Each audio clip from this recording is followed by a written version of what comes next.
എല്ലായിടത്തും ക്രിസ്മസ് ആഘോഷങ്ങളൊക്കെ തുടങ്ങി കാണും അല്ലേ? പുൽക്കൂട് ഉണ്ടാക്കുന്നതും ട്രീ ഉണ്ടാക്കാനും പിന്നെ കരോളിന് റെഡിയാകാനൊക്കെ തുടങ്ങി കാണും അല്ലേ?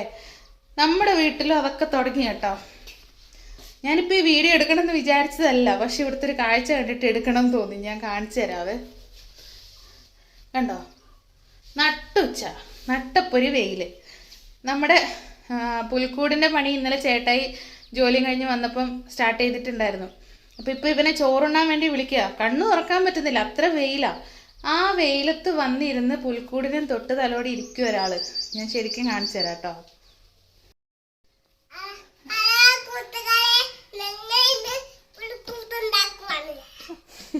നീ വെയിലത്ത് എന്തിനാ പുൽക്കൂട് ഉണ്ടാക്കുന്നത്? നീ ഇങ്ങ് കയറി വാ, അപ്പ വന്നിട്ട് നമുക്ക് ഒന്നിച്ച് ചെയ്യാം. വാ, ഇത് കണ്ടോ,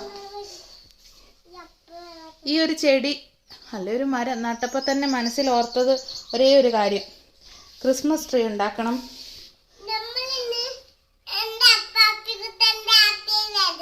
അപ്പാപ്പിക്കുട്ടൻ്റെ ഹാപ്പി ബർത്ത്ഡേ ഇന്നല്ലല്ലോ, ജാനുവരി 7th. ആ സെനാവുണ്ട്. എങ്ങോട്ട് എങ്ങോട്ട്? ഈ ഡ്രസ്സ് കരോളിന് ഇടാന്ന് വെച്ചിട്ട് മേടിച്ചാണേ. വീട്ടിലിടുന്ന കൂട്ടി ഡ്രസ്സ് തന്നെയാണ്. അന്ന് ഇടാന്ന് ഓർത്തു, റെഡ് അല്ലേ, മിനിങ്ങാന്ന് വാങ്ങിച്ചതാ. പക്ഷെ ആൾക്ക് ഒരു രക്ഷയില്ല. ഇപ്പം മേടിച്ചിട്ട് 2 പ്രാവശ്യം ഇട്ടു, അത് പഴയതാക്കി. ഇല്ലേടാ, അതിന് നമുക്ക് കരോളിൻ്റെ അല്ല പുൽക്കൂടിൻ്റെ പണി അപ്പം എടുക്കുമ്പോൾ നമുക്ക് വീഡിയോ എടുക്കാം. കൊച്ചു കയറി വന്ന് ചോറുണ്ടേ, ബാ, അമ്മ നല്ല മുട്ടയൊക്കെ വറുത്ത് വെച്ചിട്ടുണ്ട്. ബാ, അവിടെയല്ല വെയില മോനെ, ബാ.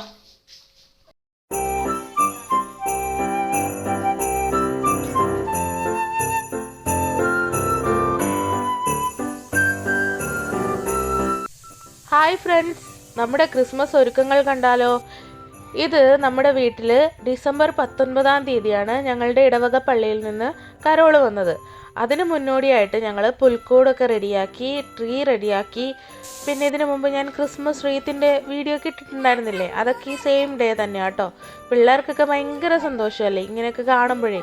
നമ്മളൊക്കെ ചെറുപ്പത്തിൽ നമ്മുടെ അപ്പനും അമ്മയൊക്കെ ഇങ്ങനെയൊക്കെ ചെയ്യുന്ന കണ്ടിട്ട് അത് കണ്ട് പഠിച്ചല്ലേ നമ്മളിപ്പോൾ ഇതുപോലെയൊക്കെ ചെയ്യുന്നത്. അതുകൊണ്ട് തന്നെ ഭയങ്കര ഹാപ്പി ആയിരുന്നു എല്ലാവരും. വീട്ടിൽ നിന്ന് മമ്മി വന്നിട്ടുണ്ട്. പിന്നെ കാഞ്ഞങ്ങാട് പള്ളിയിൽ നിന്ന് കരോള് പോകുന്ന കാരണം അനിയന് വരാൻ പറ്റിയിട്ടില്ല. അങ്ങനെ ഞങ്ങളുടെ ഒരുക്കങ്ങൾ ഓരോന്നോരോന്നായി തകൃതിയായി നടക്കുന്നു. ഉച്ചയൂണൊക്കെ കഴിഞ്ഞ് നല്ല ഉറക്കമായിരുന്നു എൻ്റെ ചേട്ടായി. പിന്നെ ഞാൻ വിളിച്ച് വരുത്തി. ഇതുപോലെ ലാഡറിലൊക്കെ കയറി ഓരോന്നൊക്കെ ചെയ്യണമെങ്കിൽ ചേട്ടായി തന്നെ വേണം. അതുകൊണ്ട് വിളിച്ച് വരുത്തി ഉറക്കപ്പിച്ചിൽ വന്നിട്ട് ഓരോന്ന് എന്നെ ഹെൽപ്പ് ചെയ്യുക കേട്ടോ. പിന്നെ ഓരോ വർഷവും തോരണങ്ങളൊക്കെ വാങ്ങിച്ചു വെച്ചാലും ഞങ്ങളതൊന്നും കളയാതെ സൂക്ഷിച്ച് വെക്കും. എല്ലാവരും അങ്ങനെ തന്നെയല്ലേ, സൂക്ഷിച്ച് വെച്ച് കഴിഞ്ഞാൽ പിറ്റത്തെ വർഷത്തേക്ക് നമുക്ക് യൂസ് ചെയ്യാമല്ലോ. പിന്നെ അല്ലറ ചില്ലറ കുഞ്ഞു കുഞ്ഞു സാധനങ്ങളൊക്കെ വാങ്ങിച്ചാൽ മതി. അപ്പോൾ നമുക്ക് അവിടെ ലാഭിക്കുകയും ചെയ്യാം. അങ്ങനെ വൈകുന്നേരം ഒരു 4 മണിക്ക് പുറത്തിറങ്ങി ഈ ഓരോ പരിപാടികൾ ചെയ്യുമായിരുന്നു. അതുവരെ കുക്കിങ്ങും കാര്യങ്ങളൊക്കെ ആയിരുന്നു കേട്ടോ.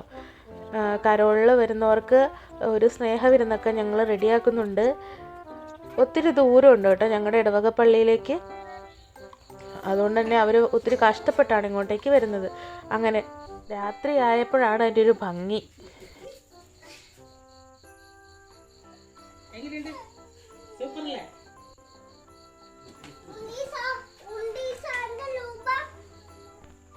അങ്ങനെ എന്ത് പൂർത്തിയായി? നമ്മളെല്ലാ അലങ്കോലപ്പണി പൂർത്തിയായി. ഓക്കെ,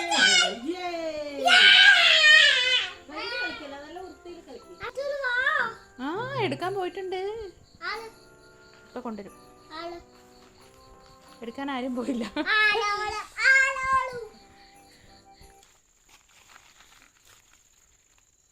നമ്മുടെ ക്രിസ്മസ് ഒരുക്കത്തിൻ്റെ ഭാഗമായിട്ട് ഏറ്റവും ലാസ്റ്റ് ചെയ്ത പണിയാണിത്. പുൽക്കൂട്ടിലെ മാതാവിനെ, ഔസേപ്പിതാവിനെ, ഉണ്ണീശോയെയും രാജാക്കന്മാരെയും ആട്ടിടയന്മാരെയും ആടുകളെയൊക്കെ അവരവരുടേതായ സ്ഥാനത്ത് നമ്മൾ ഇതുപോലെ വെച്ചു കൊടുക്കണം. അത് ഞാൻ കുഞ്ഞുങ്ങൾക്ക് ഓരോന്നായിട്ട് പറഞ്ഞു കൊടുത്ത് അത് ചെയ്തു. കാരണം നാളെ ഇനി അവർക്കത് ചെയ്യുമ്പോൾ അമ്മ പണ്ട് ചെയ്തു തന്നതൊക്കെ ഓർത്ത് ചെയ്യാമല്ലോ. എന്നിട്ട് ഞങ്ങൾ പിന്നെ പിള്ളേരെയൊക്കെ ഒരുക്കി റെഡിയാക്കി ഞങ്ങൾ ഒരുങ്ങി ക്രിസ്മസ് അപ്പൂപ്പൻ വരുന്നേം കാത്തിരുന്നു. പണ്ട് എനിക്ക് ഭയങ്കര പേടിയായിരുന്നു ക്രിസ്മസ് അപ്പൂപ്പനെ. ഒരു മനുഷ്യനും പറഞ്ഞാൽ വിശ്വസിക്കില്ല. ഞാൻ ഒത്തിരി വലുതായിട്ട് എൻ്റെ മാരേജ് കഴിഞ്ഞ് എൻ്റെ എബിക്കുട്ടൻ ജനിച്ചു കഴിഞ്ഞിട്ട് പോലും എനിക്ക് ക്രിസ്മസ് അപ്പൂപ്പനെ പേടിയായിരുന്നു. എന്താണെന്ന് വെച്ചാൽ പണ്ട് കുഞ്ഞിലെ എൻ്റെ പപ്പ സാന്താക്ലോസ് ആയിട്ട് ഒരു ദിവസം ഇങ്ങനെ വന്നിട്ടുണ്ടായിരുന്നു പള്ളിയിൽ നിന്ന് കരോള് വരുമ്പം. അങ്ങനെ എൻ്റെ മമ്മി കയ്യിലെടുത്ത് പിടിച്ചിട്ടുണ്ടായിരുന്നു. അപ്പം ഈ അപ്പൂപ്പൻ വന്നപ്പം എൻ്റെ കയ്യെ പിടിച്ച് ഷെയ്ക്കാൻ്റെ തന്നു കുറേ പ്രാവശ്യം. അപ്പോൾ എനിക്ക് പിന്നെ പേടിയായി. എന്നിട്ട് എന്നെ എടുത്തുകൊണ്ട് പോകുന്ന പോലെയൊക്കെ ഇങ്ങനെ ആക്ട് ചെയ്തു. അതിൽ പിന്നെ എനിക്ക് ഭയങ്കര പേടിയായിരുന്നു. പിന്നെ ഞാൻ ഇച്ചിരി വലുതായതിന് ശേഷമാണ് ഞാൻ ആ പേടി മാറ്റിയെടുത്തത്. അങ്ങനെ ഒരു കഥയുണ്ട് കേട്ടോ. അതെന്താണെന്നറിയില്ല, മനസ്സിനൊരു ചെറിയ ഭയം കുടുങ്ങിപ്പോയി. അത് പിന്നെ ഈ ഡ്രംസ് കൊട്ടുന്ന കേൾക്കുമ്പോൾ പിന്നെ ഭയങ്കര ഉള്ളിലൊരു കിടുങ്ങലാണ്, ഭയങ്കര ഒരു പേടിയായിരുന്നു. അത് കുറേ കാലം ഉണ്ടായിരുന്നു. നിങ്ങൾക്ക് ആർക്കെങ്കിലും അങ്ങനത്തെ ഒരു എക്സ്പീരിയൻസ് ഉണ്ടോ? നമ്മളെ ആഘോഷിക്കണേ ഉണ്ണീസോണ്ട് അമ്മ പരിശുദ്ധ മറിയം, ഉണ്ണീസോണ്ട് അപ്പ ജോസഫ്. എന്റെ ഉണ്ണീസോണ്ട് ഹാപ്പി ബർത്ത്ഡേ ആണ്. ഇന്ന് നമുക്ക് സെലിബ്രേറ്റ് ചെയ്യണം.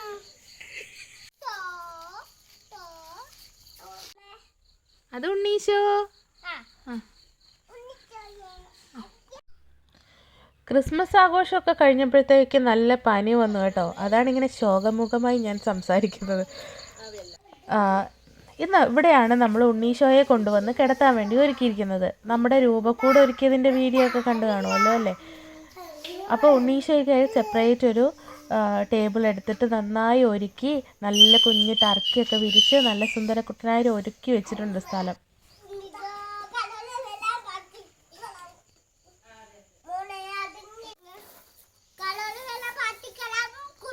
ഞാൻ നേരത്തെ പറഞ്ഞില്ലേ സ്നേഹവിരുന്നിൻ്റെ കാര്യം.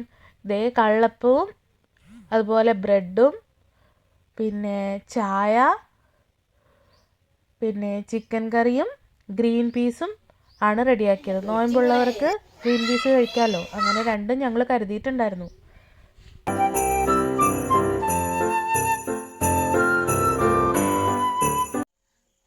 ഞങ്ങൾ കരോളിനെ കാത്തിരിക്കുക. കുറേ സമയമായി എൻ്റെ മക്കൾ കാത്തിരിക്കുന്നു.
അങ്ങനെ നമ്മുടെ കരോളെത്തിയിരിക്കുന്നു സുഹൃത്തുക്കളെ.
You sister.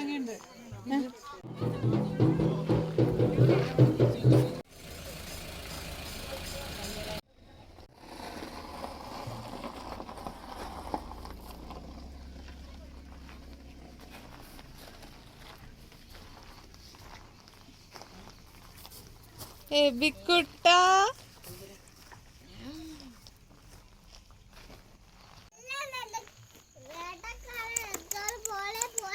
ഉണ്ടായിരുന്ന എക്സ്പീരിയൻസ് ഒന്ന് പറഞ്ഞേ. അടിപൊളിയായിരുന്ന പറ. കാണുന്നില്ലടാ നിന്നെ ഇരുട്ടായിട്ട്.